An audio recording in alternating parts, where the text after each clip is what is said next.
حضرت خدیجہ پیغمبر اسلام صلی اللہ علیہ وآلہ وسلم کی پہلی بیوی تھیں جنہوں نے اپنے شوہر اور دین کی خاطر وہ سب کچھ کیا جو ان کے بس میں تھا۔ وہ بہت امیر اور با اثر خاتون تھیں۔ حضرت خدیجہ نے پیغمبر اسلام صلی اللہ علیہ وآلہ وسلم سے اس وقت شادی کی کہ جب انہوں نے اپنی نبوت کا اعلان بھی نہیں کیا تھا۔ ان کے تجارتی قافلوں کی پوری عرب دنیا میں رسائی تھی اور شاید اسی پر اعتماد شخصیت کے باعث وہ آزادانہ فیصلے کرنے اور بہت مضبوط ارادوں والی خاتون سمجھی جاتی تھی۔ آپ ایک ایسے کامیاب تاجر کی بیٹی تھیں جنہوں نے اپنے خاندانی کاروبار کو ایک وسیع کاروباری سلطنت میں تبدیل کر دیا تھا۔ ان کے والد کے انتقال کے بعد حضرت خدیجہ کی کاروباری ذہانت نے دنیا کی تاریخ بدل کر رکھ دی۔ حضرت خدیجہ مکہ سے جو کاروبار کرتی تھیں اس کے لیے مشرق وسطیٰ کے بڑے شہروں میں ان کے تجارتی قافلے سفر کرتے۔ یہ تجارتی قافلے طویل سفر کر کے جنوبی یمن اور شمالی شام جیسے شہروں تک جایا کرتے تھے۔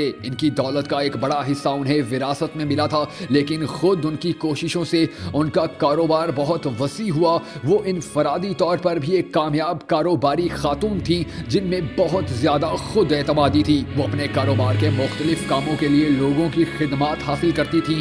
پھر انہیں ایک ایسے شخص کے متعلق معلوم ہوا جس کے بارے میں لوگوں کا کہنا تھا کہ وہ بہت ایماندار اور محنتی ہیں۔ حضرت خدیجہ نے ان سے رابطہ کیا اور ان سے اپنے ایک تجارتی قافلے کی سربراہی کرنے کا کہا۔ جلد ہی وہ ان کی مداح ہو گئیں اور اس قدر متاثر ہوئی کہ انہوں نے ان سے شادی کا فیصلہ کر لیا۔ حضرت خدیجہ سے شادی کے بعد پیغمبر اسلام صلی اللہ علیہ وآلہ وسلم کو اپنے مقصد کے لیے زبردست استحکام اور معاشی مدد ملی۔ ان کی نبی کریم صلی اللہ علیہ وآلہ وسلم کے ساتھ اتنی خوبصورت زندگی گزری کہ جب تک وہ زندہ رہیں تب تک نبی کریم نے دوسری شادی نہیں کی۔ جب پیغمبر اسلام کو روحانی تجربات کا سلسلہ شروع ہوا اور وہ مکہ کے قریب پہاڑوں پر جا کر مراقبہ کرنے لگے تو ان کی شادی کو کئی برس بیت چکے تھے۔ اس کے بعد انہیں حضرت جبرائیل کے ذریعے اللہ کی جانب سے وحی آنے لگی۔ پیغمبر اسلام نے فیصلہ کیا کہ وہ جس کیفیت سے گزر رہے ہیں اس کے بارے میں کسی کو بتائیں گے۔ وہ حضرت خدیجہ پر بے حد اعتماد کرتے تھے۔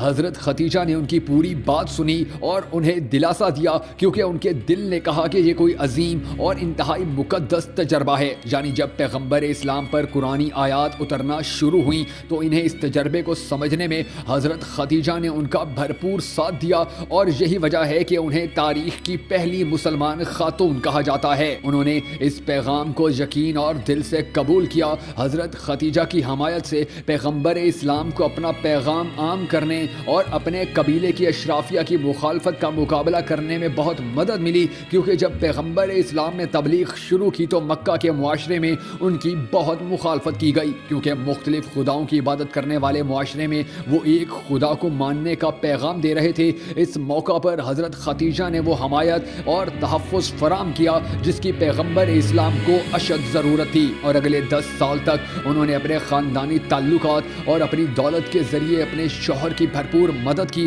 حضرت خدیجہ نے زندگی کے آخری دنوں تک اپنے شوہر اور اسلام کی حمایت اور مدد کے لیے وہ سب کچھ کیا جو ان کے بس میں تھا۔ حضرت خدیجہ ایک متاثر کن شخصیت تھی۔ اسی طرح پیغمبر اسلام کی بیٹی حضرت فاطمہ زہرا سلام اللہ علیہ اور دوسری بیوی حضرت عائشہ رضی اللہ تعالی عنہ بھی ایسی ہی شخصیات میں شامل ہیں۔ یہ دانشور خواتین تھیں جو سیاسی طور پر متحرک رہیں اور جنہوں نے اسلام کی ترویج اور اسلامی معاشرے کے قیام میں بہت اہم کردار ادا کیا۔ مسلمان خواتین حضرت خدیجہ سے بہت کچھ سیکھ سکتی ہیں۔ آج اسلام میں خواتین کی حیثیت کے موضوع پر بہت گرما گرم بحثیں ہوتی ہیں، اور کئی لوگ اسلامی قوانین کو خواتین کے استحصال سے جوڑتے ہیں۔ حالانکہ اگر صرف حضرت خدیجہ کی زندگی کو ہی دیکھ لیا جائے تو خواتین کے حقوق کے حوالے سے اٹھنے والے تمام سوالوں کے تسلی بخش جواب مل سکتے ہیں۔